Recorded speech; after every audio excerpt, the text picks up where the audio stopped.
Cathay Life has the largest market share of any life insurer in Taiwan. It marked its 50th anniversary in 2012, but has never stopped looking forward. It's shaping a new organisational culture in order to maintain long-term steady growth. I'm joined now by Mr. Abel Lin and Mr. Joseph Wang, Executive Vice Presidents at Cathay Life.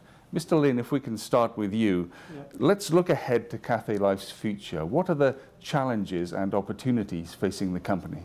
For our company culture, we always think risk first and then reward. And I think the first challenge is the first one is how can we resolve so-called the negative spread issue. As you know, our company has already 50 years in Taiwan, and in the older time when the interest rate is high, we provide the high guarantee life insurance product. So actually right now our funding cost is still high as 4.1%, and our return generally in average is around 3.8% to 4.1%. So we still have the negative spread issue. But we think within the 5 years we can totally resolve the issue by we will continuously reduce our cash position to overseas investment, especially the overseas bond market, to enhance our yield. And secondly, we will provide more traditional life insurance company, especially regular pay product, to enhance our mortality and loading gain. And third one, we will continue to increase our risk management ability. The second challenge is that how can we satisfy our customer needs to avoid the price competition. We want to avoid the price war. We don't want to join the price competition. So how can we do that? Is that we need to continue to satisfy our customer needs. So this is a big challenge. So we use a lot of the IT system to provide more convenient service to our customer. And third challenge is that how can we expand our business overseas? As you know, the Taiwan right now, the life insurance penetration is over 200%. It means that we are a mature market in the world. So only way we want to maintain the substantial growth is overseas. So right now we have already a joint venture 50-50 in China and fully subsidiary in Vietnam. Then I want to highlight two opportunities. The first one is Taiwan right now is facing so-called aging society. So in this aging society, actually it provides a great opportunity for pension plan, for health insurance, and also for long-term care products. So we are facing a big problem in this aging society, but for life insurance company, actually, it's a good opportunity for we can expand our product to our customer if we can make a right product to our customer. So it's a potential opportunity.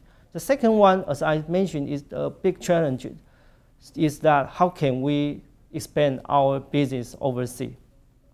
Except China and Vietnam, we think globally in the next 10 years, the capital flow, I think will flow to the Asia country, especially Asian country. And it has a lot of market potential because right now, their penetration actually is below 1%. So we can provide our management excellent expertise to this country, then we can gain more potential growth opportunity in Asian country. If I can turn to you, Mr. Wang, this is an era of low interest rates. So what's the impact on Taiwan's life insurance companies? I think Taiwan's insurance company have been suffering from the low interest rate environment for quite a long time, especially even before the financial crisis in 2008. Taiwan's interest rate have been extremely low for a long time. So as Abel said earlier, we have been in a negative interest rate spread situation. So I think this is because we have very high saving rate and also lack of enough investment opportunities. So how do we respond this kind of situation? First, we diversify our investment portfolio to overseas investment because we can get higher yield from overseas investment.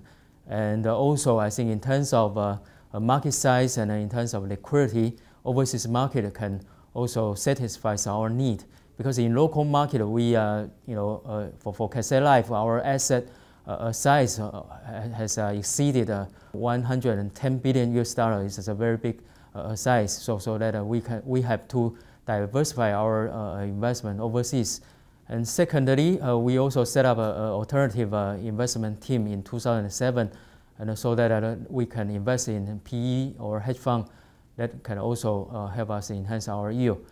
And thirdly, we also added a lot of our equity position in high income, high dividend equity.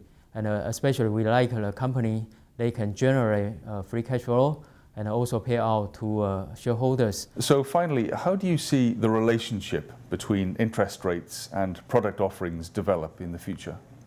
Yeah, I think because just Joseph said that we are suffering a quite long time the low interest environment.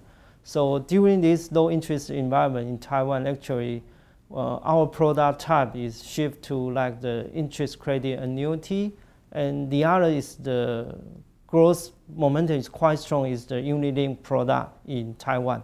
The third one I think I want to highlight is as I mentioned, a big opportunity is we face in the aging society. So for health insurance product actually is the satisfy our customer need. Also for health insurance product, actually the interest rate component is not so sensitive to their price. We will more focus on the health insurance in product in the future for the rising interest rate environment. Abel Lin, Joseph Wang, thank you very much indeed. Thank you.